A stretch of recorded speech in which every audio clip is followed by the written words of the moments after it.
Good morning, everyone. Thank you for coming to today's CFRA webinar. The topic of today's webinar is renewable energy, green shoots for a green revolution.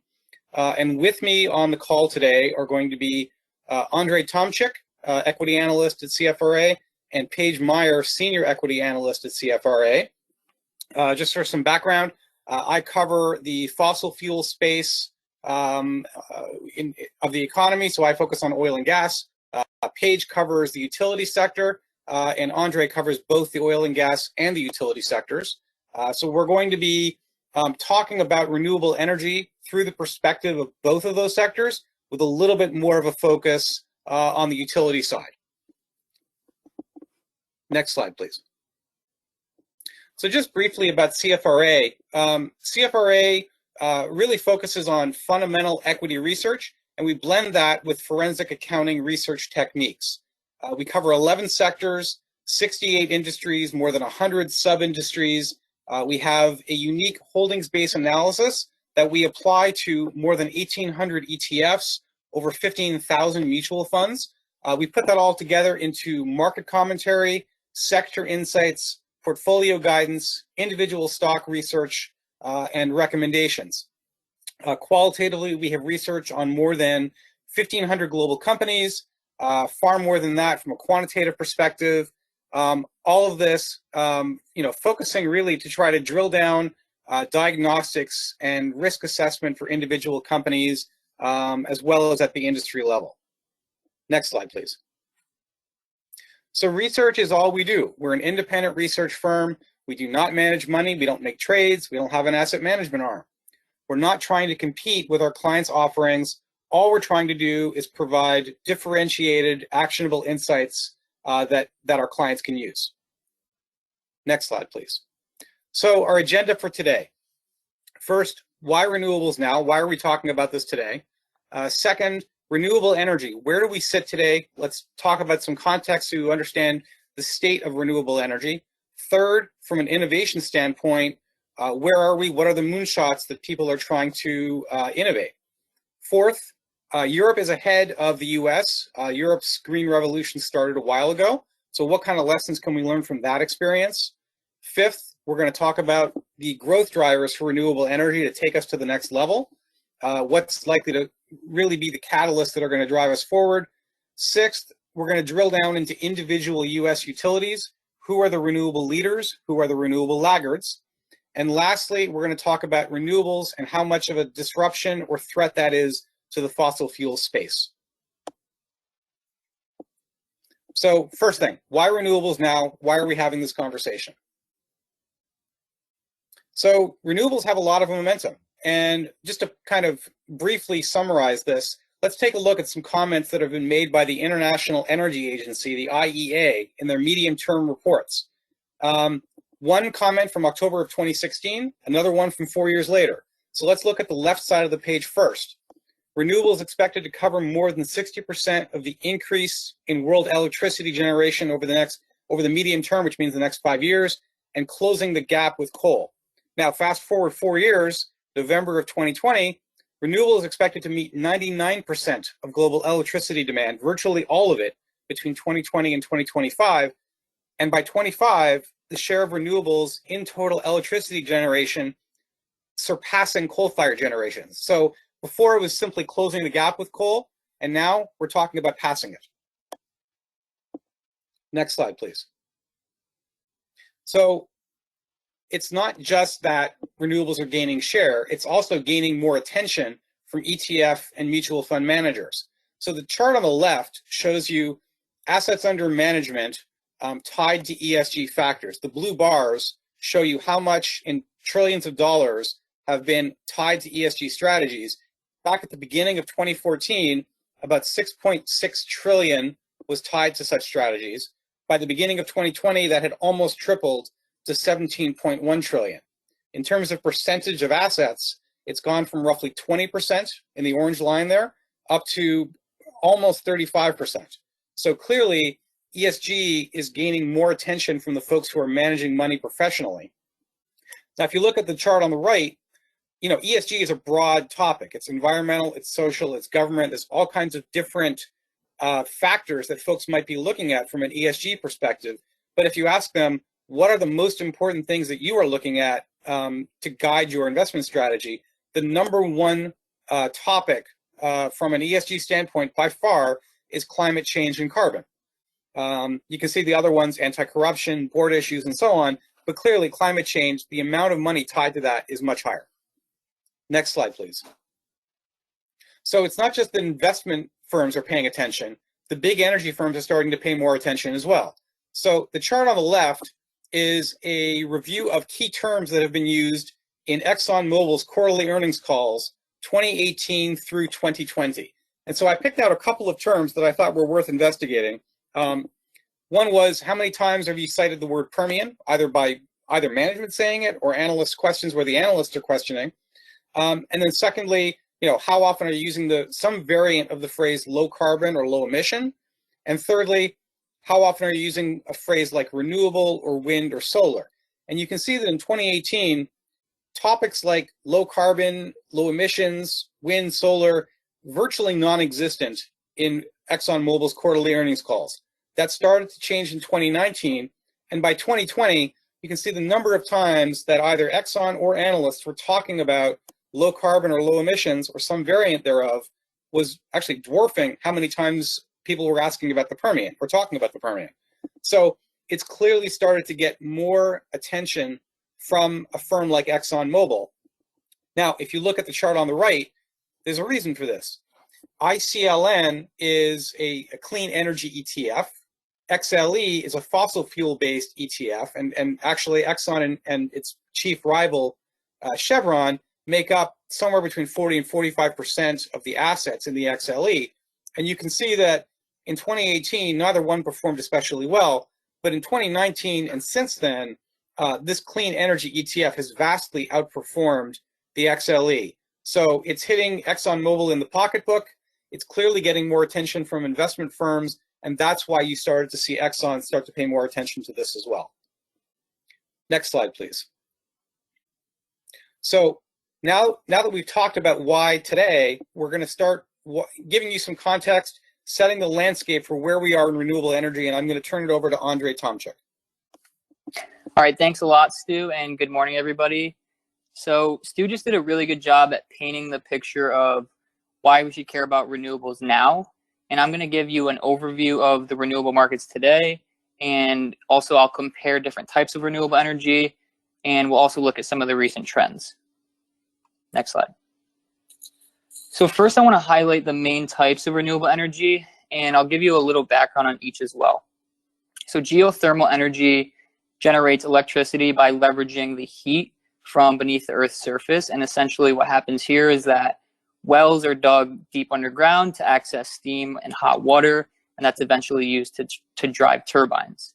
Hydropower refers to the process of using the force of water to spin the rotors of a turbine. And a good example of this can be a dam. So hydropower was one of the first sources of energy used for electricity generation. And up until 2019, it was actually the largest source of annual renewable generation added in the US. And wind and solar are the two most popular and are the fastest growing sources of renewable energy. And we're going to spend much of the focus here today. And then lastly, we have biomass, which is considered the original renewable energy because it was the largest source of energy consumption up until the mid-1800s. And it's still an important fuel in many countries today, especially for things like cooking and heating in developing countries, but it only represents a small portion of energy used in the United States today.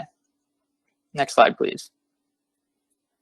So if you're wondering how renewables stack up against one another, this slide can provide a good visual for that.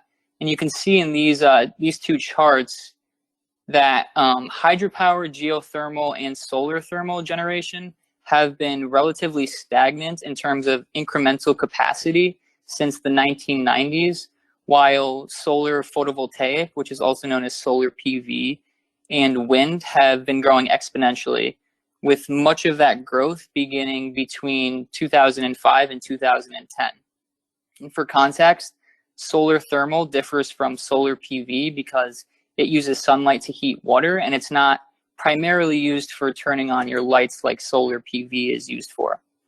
We're going to get into some of the main drivers for this growth later on in the presentation, but the key takeaway here is just that solar and wind are the clear leaders right now, and they'll likely be key in transitioning to cleaner energy. Next slide, please. So as many of you are already aware, the US still relies heavily on fossil fuels. And we know that the Trump administration was largely in favor of using fossil fuels for energy generation. But even under Trump, coal-fired generation was already on the decline. And you can see this by comparing the orange bar for coal to the light blue one, which shows coal generation decreasing from 2015 to 2019. And now we're facing a Biden administration that is largely against fossil fuels.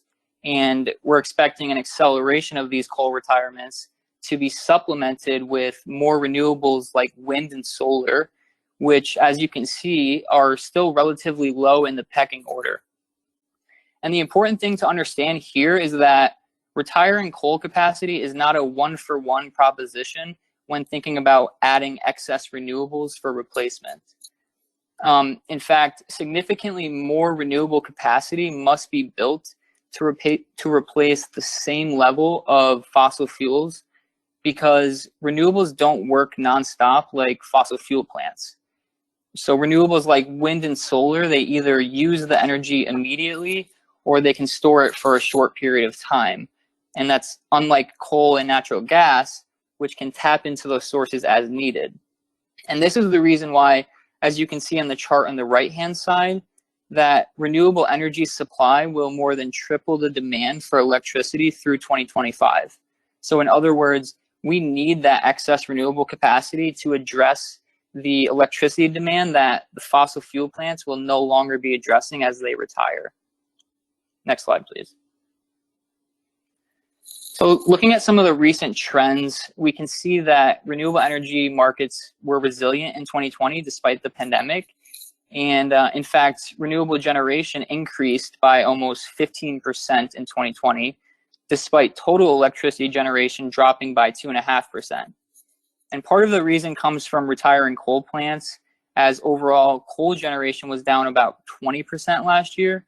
But another reason relates to the long-term contracts and consistent installation of new plants, which have been safe drivers for renewable electricity in recent years, and they continue providing prospects for growth in the future.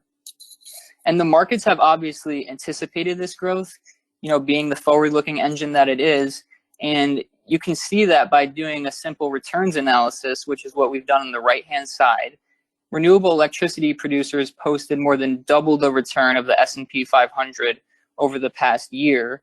And when we close in on sub-industry price performance within renewables, we can see that solar continues to be the leader over wind, although both have performed relatively well. Next slide, please. So now I'm going to discuss some of the moonshots for innovation with regards to enabling all of this excess renewables growth that I've been talking about. So if we're going to achieve a net zero economy by 2050, we think that the increased energy R&D spending is one of the things that can help us get there, and specifically spending that is targeted towards technologies like energy storage and carbon capture, utilization, and storage, which is also known as CCUS. So you can see from the pie chart on the right-hand side that storage and other technologies only made up a small portion of R&D spending in 2019 in the United States at about 3%, while fossil fuels R&D made up about 16%. And when you compare the US to other countries, it actually ranks 11th for public energy R&D budget as a percentage of GDP. So our opinion is that if the US wants to make clean energy a goal, as the Biden administration has indicated, then these numbers are going to have to go up, especially for technologies that are enabling a clean energy economy. Next slide, please. So what is energy storage and why is it so important? Well, ultimately, energy storage is an enabling technology, and we think it can be considered a critical hub for the entire grid. So I briefly mentioned this earlier, but it's important to understand that most renewables have to use the energy they generate within the first 4 hours of capture. And take solar energy as an example of why this can be so inefficient. So the amount of sunlight that strikes the Earth's surface in just an hour and a half is enough to handle the entire world's energy consumption for a full year. So obviously harnessing all of that energy would be ideal if we could just store it elsewhere and then use it as needed. And another more recent example of why this is so important would be the electricity crisis seen in Texas, because in that case, the extremely cold weather caused large surges in energy demand, and we couldn't meet that demand. So if energy could be stored, we think cases like this could be largely mitigated, because all of that excess demand could be met with the excess stored capacity. So the chart on this page shows that EIA is forecasting of the US energy storage market through 2050. And based on these projections, the energy storage market is set to grow by more than 10% annually for the next 30 years. Hybrid energy storage is different than standalone storage because it combines 2 or more energy storage technologies. And the main technologies that we consider today are listed on the right-hand side of the screen. And they each really have their own advantages and disadvantages. Now, lithium-ion batteries and pumped hydro are the 2 main sources of storage capacity today. But we think the relatively new technologies like flow batteries, compressed air, and hydrogen could potentially be disruptors in this space. The issue with lithium-ion storage is that those batteries struggle with duration, meaning they can't really store energy for long periods of time. And in most cases, the only cost-effective storage time for lithium is around 4 hours. Take hydrogen, on the other hand, because that's an example of a technology that could store energy for long periods of time. And that means that all of that excess renewable capacity could be put to good use, regardless of when the energy was actually captured. The problem with hydrogen comes with scale, unlike lithium-ion. Now, lithium-ion batteries have benefited from large investments made in the electric vehicle market, so the costs of that technology have come down considerably over the last decade or so.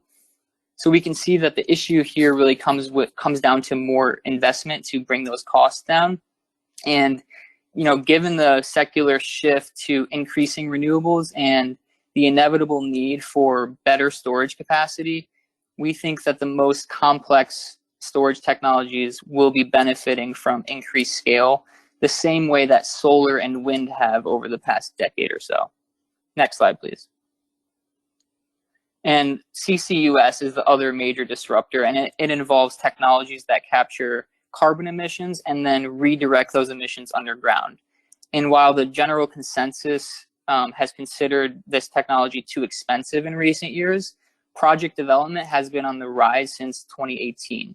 So if I can draw your attention to the dark blue and orange bars at the bottom of the stacked column, you can see that the projects in early and advanced development have increased considerably over the past 2 years.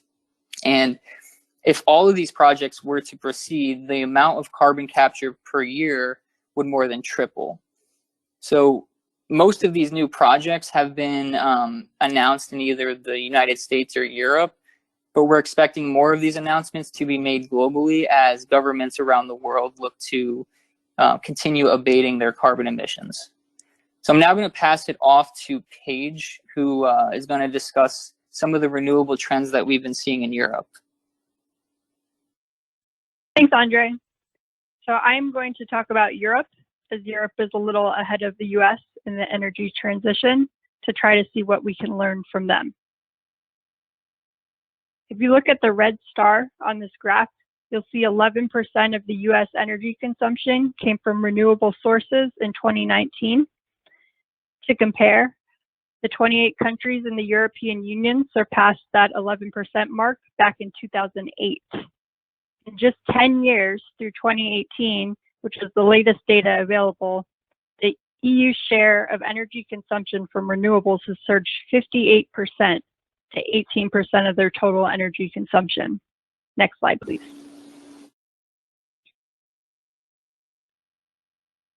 Next slide, please. Thanks.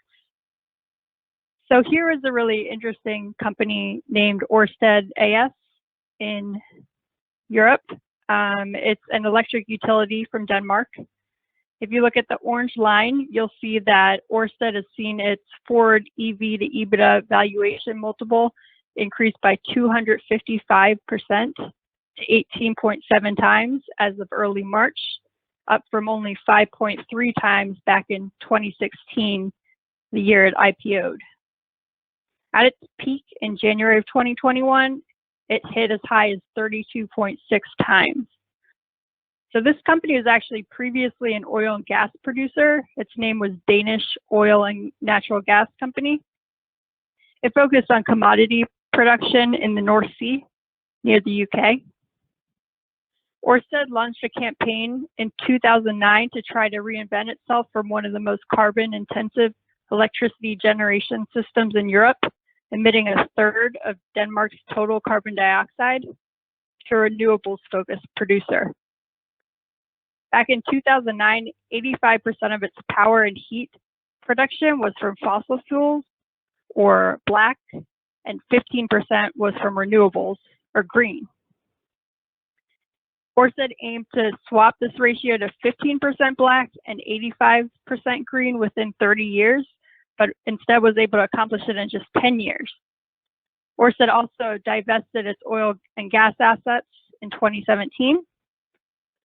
And Ørsted expanded from a Denmark domestic production company in 2009 to now a global offshore wind power leader with 30% of the global market and offshore farms in Denmark, Britain, Germany, the Netherlands, Taiwan, and the US. So this is an example of a success story, and it also goes to show that an oil and gas company can reinvent itself and its business as a renewables-focused utility. Next slide, please. So this is information from the S&P Europe ex Switzerland Large and Mid Cap Index, which we use as a proxy for the companies in the European Union. It shows EPS growth with renewable electricity leading the pack on its EPS compound annual growth rate, or CAGR. But we will note that this sub-industry is also by far the most volatile sub-industry within the index. And then if you look at the traditional utilities, you'll see electric utilities are leading the pack with a 4.2% 5-year EPS compound annual growth rate. And the sub-industries like independent power producers and water utilities are running behind. Next slide, please.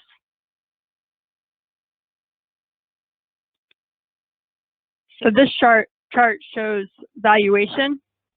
You'll see that renewable electricity is again leading the pack, trading at a 42% premium to its 10-year historical forward average, which either means that these companies are expensive or that they're trending in the direction of multiple expansion. We believe it's the latter due to the high growth outlook in the industry.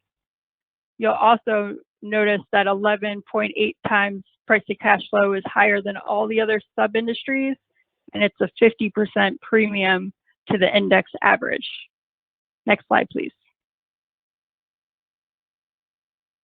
So this slide is a global slide, not just the European Union. It shows the major players globally in wind and solar energy. It spans several sectors, including industrials, utilities like electric utilities, renewable electricity, and also the IT industry with semiconductor equipment companies. You'll see Ørsted in the middle of that chart there in orange, which we talked about earlier as the leader in wind. And this chart just gives you an idea of the potential margins and revenue to be had in the industry. You can see here that the wind market is further developed in terms of the share of the total industry revenue, similar to what Andrzej talked about previously with wind leading the pack. Next slide, please. So now I will turn it back over to Andrzej to talk about renewable energy growth drivers. Thanks, Paige. So now that we can clearly see what's possible, I want to get into some of the drivers for renewable energy now. And we think the drivers can fall into 3 large buckets, and that's US public policy, ESG investing trends, and better economics. So let's first talk about public policy, and we can go on to the next slide for that.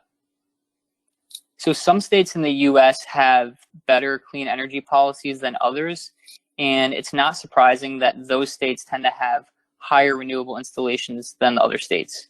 And here we use solar as an example. Looking at this chart, we can see that California has been a clear leader when it comes to adding solar. And this is largely because the state has been more progressive in implementing the types of policies and incentives that drive utility companies to install more solar. So, for example, California's newest solar law went into effect at the beginning of 2020, and it requires most new homes to have some type of solar system installed. So they're clearly the leader right now, but South Atlantic states have actually been installing utility-scale solar plants faster than the rest of the country in recent years. In fact, the South Atlantic region in general has installed more solar than any other region in the US over the past 3 years. And this is because these states like California have implemented certain policies and incentives to encourage more of these installations. So, for example, in 2007, North Carolina became the first state in the Southeast to adopt the clean energy requirements. And then from 2016 through 2019, as shown in this chart, the state ranked second in new solar capacity additions. So the natural question here becomes whether or not federal policy can spur more of these occurrences. And to us, the answer is likely yes. I mean, Paige just talked about how Europe is more than a decade ahead of the US when it comes to clean energy. So if the new Biden administration wants to make good on its promise to accelerate our path to cleaner energy, we would expect to see more of a push from the federal level. And some of these potential approaches could be a minimum level of renewables law implemented upon states, or further extensions of the current investment and production tax credits that are currently helping operators develop solar and wind projects. Next slide, please. So of those top 10 states, we identified the following utilities as having operations in those states. And this table ranks those utilities by solar capacity as a percentage of total generating capacity. And it also displays their relative trading multiples as well as our current STARS rating. We can see that NextEra Energy has the highest solar capacity among the group, and it's also been rewarded with the highest trading premium when compared to its 5-year multiple average. But most of the other utilities in this chart have actually been trading at or below their 5-year average. And if you look at the bottom line, you can see that the median discount for these companies has been around 3%, which is actually in line with where the overall utility sector was recently trading. As a reminder, Paige just pointed out that renewable electricity producers in Europe are trading at a 42% premium. So that's significantly higher than this group here, and may be an indication of some runway ahead that's possible. Next slide, please. The second major trend is increasing investments seen for ESG-focused companies. And Stu alluded to this earlier. He showed assets under management tied to ESG strategies, and those were increasing by 17% annually since 2014. And here we can see another example that highlights bonds that are issued for socially responsible projects, which are projects that include things like investing in clean energy. So social, sustainable, and green bond issuance has been growing at an annualized rate of about 60% since 2015. And while, yes, that is an extremely high growth rate, we still expect similar growth in the near term because with more of the ESG mandates, more funds are coming under pressure to increase their sustainability holdings.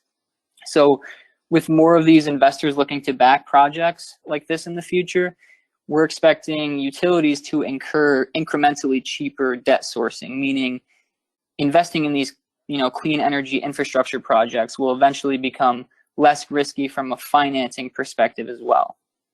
Next slide, please. And last in our bucket of major drivers is one that cannot be understated, and that's better economics. We can, now we can say that investing in new solar and wind projects is cheaper than investing in traditional forms of energy. In fact, solar PV is over 15% cheaper than producing that energy at a combined cycle natural gas facility. You can also see that onshore wind is much cheaper than offshore wind, and offshore wind is actually still less cost effective than operating a new natural gas plant. And this is because an offshore wind farm it incurs a lot more capital costs up front. But these costs are falling quickly as more investments are made at scale, similar to how solar costs were quick to drop when China flooded the market with new solar capacity. And China is currently the leader in offshore wind, but new growth markets for offshore are emerging in the United States as well. With more than 50% of the US population living within 50 miles of a coastline, we think that increasing this offshore wind capacity makes a lot of sense. Next slide, please. And so when you combine all of these drivers, it's really not surprising to see high growth expectations. Looking at this chart, and specifically the dark blue line, we can see that globally installed wind and solar capacity is projected to surpass natural gas capacity by 2023 and coal capacity by 2024. So, with those drivers and growth prospects in mind, I'm now going to pass it back to Paige to discuss some particular companies that we see as leaders and laggards. Thanks, Andrzej. So before I talked about major players in Europe, and now I'm going to shift focus to the major players in the US. Next slide, please. So here are some of the leaders in the US. These are the utilities with the highest percentage of generation from renewables, which you'll see in the orange bars. We are using valuation using the PEG ratio. Previously, Andrzej used PE, but we're just showing it from a different angle due to high growth within this part of the industry. You'll see Avangrid on the left. Renewables make up 88% of its total generation. Most of these renewables are from wind, with a tiny bit of solar and hydro. It's trading at a 3% discount to the sub-industry median PEG ratio. And then in the middle, you see NextEra Energy, and renewables make up 70% of its total generation, mostly wind, but also a good balance of solar. And it's trading at a 20% discount to peers. And then lastly, Elite on the right-hand side, with renewables making up 63% of its total generation. Most of these generation assets are from wind, as well as a little bit of hydroelectric, and it's trading at a 36% discount to peers on a PEG basis. Now, we'll note that all three of these companies are technically electric utilities. We believe that investors do not quite realize that you don't have to be classified as a renewable electricity company to have a significant renewables business. If you look under the hood and do some digging, you'll see that there's a lot of renewable energy exposure hiding in there. Next slide, please. So here are the laggards in the US. Two of these companies are multi-utilities and one's an electric utility. We'll note that we are valuing based on PE ratio on this slide versus PEG on the prior slide, due to slower growth rates in this group and also one negative growth rate that made the PE or the PEG not make sense to compare to each other. So you'll see CenterPoint on the left, it's a multi-utility. All three of these companies generate none of their power from renewables. CenterPoint generates mostly from fossil fuels, and it's trading at a 12% discount to peers on a PE basis. And then Entergy in the middle, Most of its generation comes from fossil fuels as well as a little bit from nuclear, and it's trading at a 13% discount to peers. And then NiSource on the right, most of its generation comes from fossil fuels, and it's trading in line with the peer group. Next slide, please. So on this slide, you'll see that renewable electricity valuations have already run up in the US. The US bars are in orange and Europe is in blue, and you'll see renewable electricity is there, trading at a 20.5 times price to cash flow versus just 11.8 times in Europe. If you look at the top of this graph, you'll notice that the averages are also different in the US versus Europe. So on average, US utilities trade at a higher valuation than European utilities, which we note is also consistent with the wider market. So all sectors in the US trade at a higher valuation than Europe. So we would recommend looking at this data. We'd recommend to look for opportunities in the US more within electric utilities and IPPs. You'll see IPPs towards the bottom of the chart, third from the bottom, actually trading at a discount compared to Europe currently. And then electric utilities in the US are trading about the same as Europe. But again, because US companies normally trade at a higher valuations than Europe, it is also potentially undervalued. Next slide, please. So to address the elephant in the room, do the recent blackouts in Texas change the renewable energy outlook? And so this graph shows the supply of energy the week of the major blackouts in Texas. You'll notice if you look at the red dotted line at the top, that's natural gas generation. And if you look at the yellow bar where we've highlighted, you'll see that natural gas really falls off in the most extreme way compared to the other generation sources, but all of the generation sources declined. We're going to zoom into more details on the next slide. So we're going to zoom in on February 15th, which was one of the peak days where people lost power. And we're going to look at 3 a.m., which is actually where the most generation disappeared from the grid. So on this chart, on the first column, you'll see that 9,217 megawatts of generation capacity declined at 3 a.m. on February 15th. We'll note that at 3 a.m. people were sleeping, and most of these people were not touching their heating dials at that time.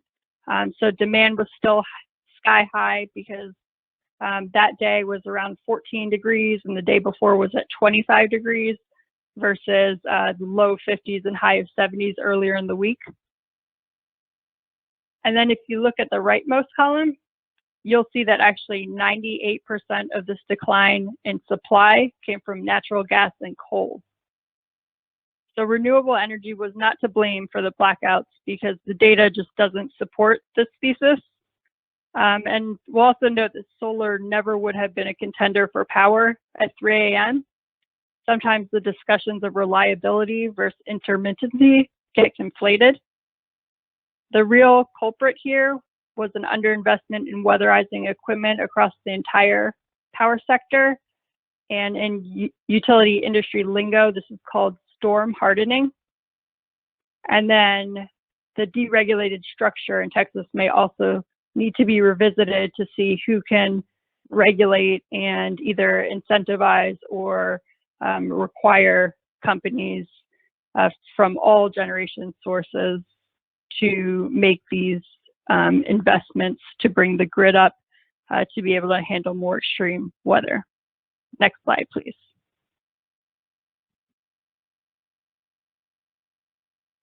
So here are the US utilities that CFRA has buy and strong buy recommendations in that are good renewables focused picks. And we've talked about all three of these earlier, but I'll go into a little bit more detail. So first is Avangrid with renewables making up 88% of its generation. It's the third largest wind operator in the US based on installed capacity. And it also has plans to invest $8 billion in renewables over the next 5 years. And then in the middle, Elite, we have a 5-star recommendation on, or a strong buy. 63% of its generation comes from renewables. It has a clean energy segment focused on renewable energy, which is actually quite rare in the industry. A lot of times renewables are bucketed into a different segment of the business. And it's also the second largest US investor in renewables as the percentage of its market cap. And then lastly, we have NextEra Energy at a buy recommendation. It gets 70% of its generation from renewables.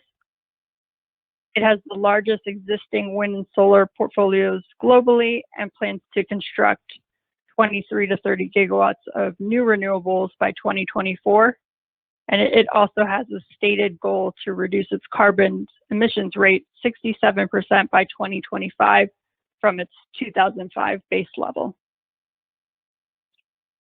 So next, I am going to turn it over to Stu to discuss the renewable disruption in fossil fuels. Thank you, Paige. So, I think Paige and Andrzej have done a good job walking everyone through, how renewables matters to utilities. When you think about it from the fossil fuel perspective, Andrzej alluded to, folks working on carbon sequestration and carbon capture. We'll get into that in a little bit. And Paige talked about what happened to Ørsted's valuation when they divested their oil and gas assets. You might be forgiven for thinking that this is a bit overblown for fossil fuels, only because look what's happened to oil prices in the last, call it 3 months. You've had oil go from 40 bucks a barrel up to about 60 bucks a barrel. The energy sector is doing quite well this at least year to date. So granted, it's only been a couple of months, but I think the way to think about renewables and its impact on fossil fuels is that the concern is longer term rather than shorter term, and even short term, you could see actually ironically some benefits to fossil fuels by continued investment in renewables, and we'll get into that. So let's start first on the demand perspective. The demand perspective coming from the view of industry, and in this case, we're using ExxonMobil's data book from March of 2019.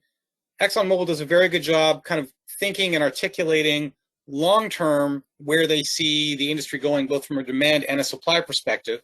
And granted, it's only one perspective, but I think it's useful to start there for context. So 2017, industrial and power collectively make up 65% of total demand for energy. By 2040, it's still 65%, but you can see that power is starting to edge ahead. Industrial is pulling back a little bit. So, power and industrial are still, they're still key to energy demand today, and they are going to be remaining key to energy demand in 2040. Next slide, please. So now let's flip it and look at the supply side of it. If you're going to have that increase in demand, how are you going to meet it? What are the supply sources that are going to provide all that energy? And if you start again at 2017, oil is the leading share with about 32%. But if you look at the change from 2017 to 2040, at least according to ExxonMobil, you see a couple of things. First of all, you see that coal is losing share, going from 26 points down to 20. And that share is being eaten up in combination by both natural gas and renewables. So natural gas gains 3 points to 26%. Renewables gains 3 points to 17%. I would argue that this probably represents the lower bound for what renewable energy can probably do by 2040. But I think it's clear that renewables is rising in importance. Next slide, please.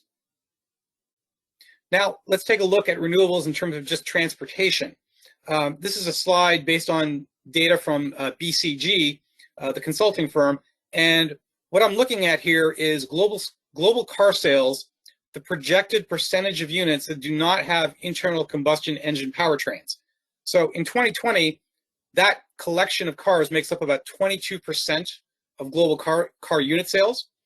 By 2029, that actually becomes the majority. It rises up to about 52%, and then goes up to 56% by 2030, according to the forecast from BCG. So you can see that renewables, not just disrupting the power markets, but probably has the potential to disrupt transportation markets as well. You can also note that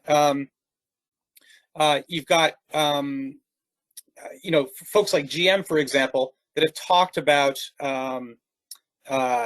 ending their production of internal combustion engine cars by 2035.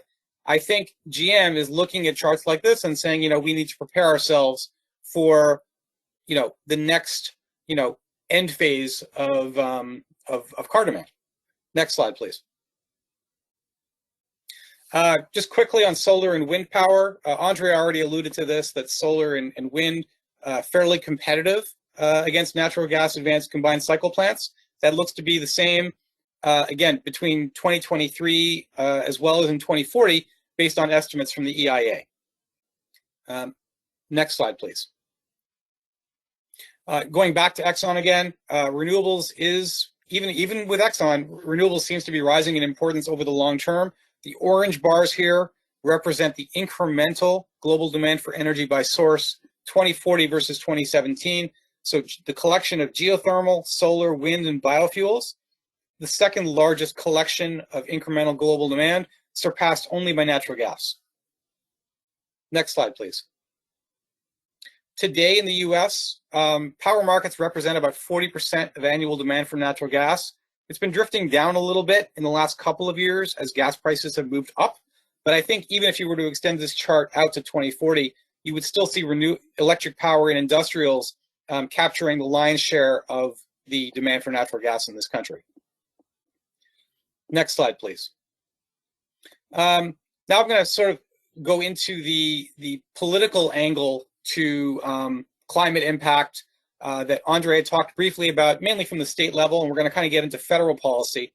By the way, just as a reminder, as we're nearing the end of the presentation, if you have questions, feel free to enter them in the chat function, and we'll try to get to as many as we can. So let's talk about greenhouse gases. The orange bars, actually, let's start with the blue bars. The blue bars represent the assumed social cost of two different greenhouse gases, the left showing carbon, the right showing methane. On the carbon side, under the Trump presidency, that social cost was set up as, or assumed to be a range between $1 and $7 per ton. The Biden administration has taken a much broader view of the social cost of carbon. Today, that stands at $51 per ton. That's closer to where we see industry talking about, well, if you were to impose some kind of carbon tax, where would you set it? Exxon has already talked about installing a $40 per ton carbon tax. So I think the orange bars, at least the one on the left, is closer to where the industry is today. On the right-hand side, you've got the social cost of methane, also very high. The Biden administration, $1,500 per ton versus less than $100 per ton from the Trump presidency. Next slide, please. So where could federal regulatory action go that would affect oil and gas? Well, the first thing would be, and this has been talked about as a federal carbon tax. President Biden has already requested another review of the social cost assessment. A second thing that we think could be a possibility is a federal tax on vented or flared methane. Dry gas is often acquired by oil-focused producers. It's called associated gas. Isn't necessarily a byproduct that these producers want, but in many cases, especially in rural areas that don't have a lot of oil and gas infrastructure with them, sometimes that dry gas is just vented straight into the atmosphere. So if you required that to be taxed or prevented, then you would need more gas infrastructure to deal with that associated gas. And then finally, I would point out that there is a window of opportunity here, and it's a fairly short one, because midterm elections in 2022 could turn the Senate back to the Republican Party, and then I think any significant change in federal climate change policy would be less likely. Next slide, please. So renewable impact on fossil fuels. Let's walk through the energy value chain. Upstream, probably positive short term. Near term, there's been more investment to renewables. There's been less investment to fossil fuels. That sets up the possibility for another shortage. We had shortages in oil and gas between 2004 and 2014, and oil prices were considerably above its historical levels for a long period of time. We've since shifted into an era of abundance, but that could change if the lack of investment in upstream continues. Now, longer term, renewables could be more disruptive to fossil fuels, but really dependent on innovation, as Andrzej pointed out with battery storage. In the midstream, we're positive for gas, negative for crude oil. Adding more gas infrastructure would be great for some of the midstream firms that focus on gas. And lastly, refining, we're negative. We think federal taxes on greenhouse gases could adversely affect refiners. Refiners are trying to boost their own renewable presence with things like renewable diesel, but that remains a fairly small part of their portfolio today. Next slide, please. Okay, lastly, some stars recommendations on oil and gas in a renewables world. These are all 5 stars names. Let's start with CNX Resources. CNX, 5 stars, a strong buy. It's a dry gas producer in the Marcellus Shale. It has a low cost profile, has a very strong free cash flow yield in our opinion. Secondly, Targa Resources, ticker TRGP. A midstream player with great exposure to natural gas liquids and gas infrastructure. It has strong export access and benefits from high NGL pricing, natural gas liquids. And lastly, Total, the French supermajor, also 5 stars. It has a longer and broader effort on renewables than most of its peers. It has its own kind of R&D venture that tries to develop more energy innovation. Next slide, please. So with that, that's the end of our prepared remarks. We still have time for questions. So I'm going to go straight into a couple of questions we've already received. But again, feel free to use the chat function. First question is to Paige. Paige, why did all forms of energy generation fail during these Texas power outages? Yes, that's a good question. So materials and equipment are engineered to very precise specifications. Engineers have certain weather ranges that they're aiming to build the equipment for and use materials rated to those ranges. And they also keep in mind that they need to make building codes that are resistant to natural disasters come into an area. Similar to how in California, buildings are engineered to be able to withstand earthquakes. But on the East Coast, the building codes are less strict because you don't need to design equipment to withstand earthquakes. So temperatures in the low teens in Texas were outside the engineering specifications when they were designed, which basically means that equipment needs to be retrofitted and new equipment needs to be built to be able to withstand this new range of potential temperatures now that we are getting more extreme, both hot weather and cold weather. Thank you, Paige. Andrzej, one question for you. Why do you think some utilities have been hesitant to invest in renewables up to this point if we're seeing the benefits on valuation? Yeah, that's a great question. And I would say to answer the question, you first have to understand how utility companies make money in general, because you have to get to the point of where they're incentivized to start investing in renewables. So utilities differ from regular companies because they don't set their own prices. The prices are set by state regulators, and they're set in a way to allow the utility company to basically earn a fair return on its investment. And also, so most of the expenses that utilities incur are largely fixed. So what ends up happening is the profits end up relying heavily on what the price that regulators set on what that price is. So essentially, if a utility wants to increase profits, they have to convince the regulators to raise these electric rates. And that the way they do that is by investing in assets that are called, prudent expenditures. That's what they call them. So in other words, utilities raise rates by investing more in regulated assets. And this is where we can find the specific problem of why there's been a lag in renewables investing, because renewables have not been regulated on a national scale yet, like coal or natural gas is. So investing in a regulated natural gas asset would not be a concern for a company because they know that they are guaranteed a return. But if a utility wants to invest in an offshore wind facility, for example, then now they have risk on the table. So that's why I pointed out in some of the slides, some utilities invest more because those states have policies and incentives in place to ultimately reduce some of that associated risk. Thank you. We've had a couple questions come in asking about nuclear. Does the focus on trying to reduce carbon and emissions and so on point in the direction of nuclear? I would say, well, first of all, from a technical standpoint, yes, nuclear has lower emissions, has no emissions of carbon, so that would certainly fit the bill. I think the reluctance in this country to go forward with nuclear is really around perceived issues of safety. Nobody really wants a nuclear reactor in their backyard. It's the NIMBY principle.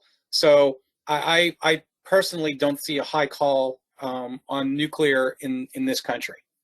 Another question, Paige, you alluded to the electric utilities that aren't technically renewable electricity names, but they're getting discounts. So why don't they just change their classifications to renewable energy and get a bump in valuation?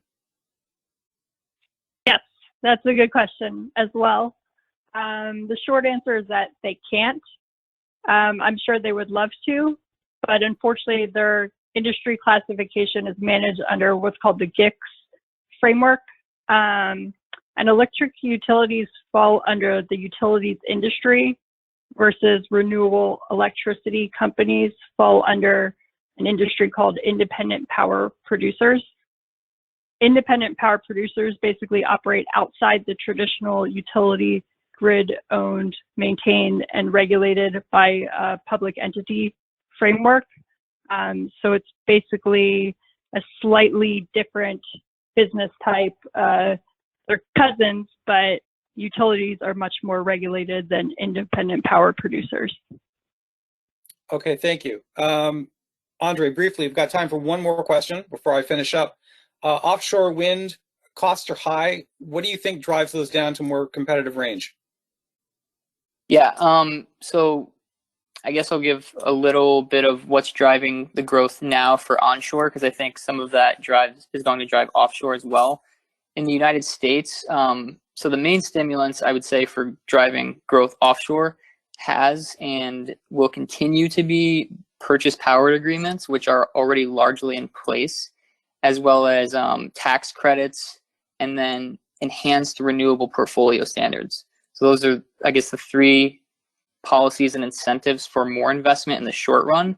But as far as wind projects themselves, I would say advanced turbine design and capacity have really drove down the cost of onshore wind in recent years. And this is likely going to be the same story for offshore, because even as turbines start to age, we can repower those old wind turbines with new technology, and that tends to result in a higher capacity, which would result in more efficiency. So in terms of a timeline, I would say look to the IEA, because they're projecting the United States right now to become one of the leaders in offshore by 2024. So we're expecting much of that activity to come within the next 3 years. Okay, thank you. Next slide, please. So that's the end of our presentation on CFRA renewable energy. So our next webinar, we're going to go from renewables to consumables, and we're going to talk about grocery wars, rise of the machines, Thursday, March 25th at 11. You can register for that on the CFRA website per the link that's listed there below. If you would like to get more information on any of the names that we talked about today, Elite, NextEra, and so on, feel free to visit MarketScope Advisor. The URL for that is towards the bottom right of the screen. Next slide, please. And finally, don't forget about our industry surveys. We're covering 53 different surveys twice a year in 68 different industries and 11 sectors. The one that we're going to highlight was just published last month. Alternative energy ties into some of the themes we talked about, particularly wind and solar. Next slide, please. So with that, I just wanted to say thank you on behalf of Paige, Andrzej, and I. Thanks for your time and attention today. We hope you enjoyed our presentation.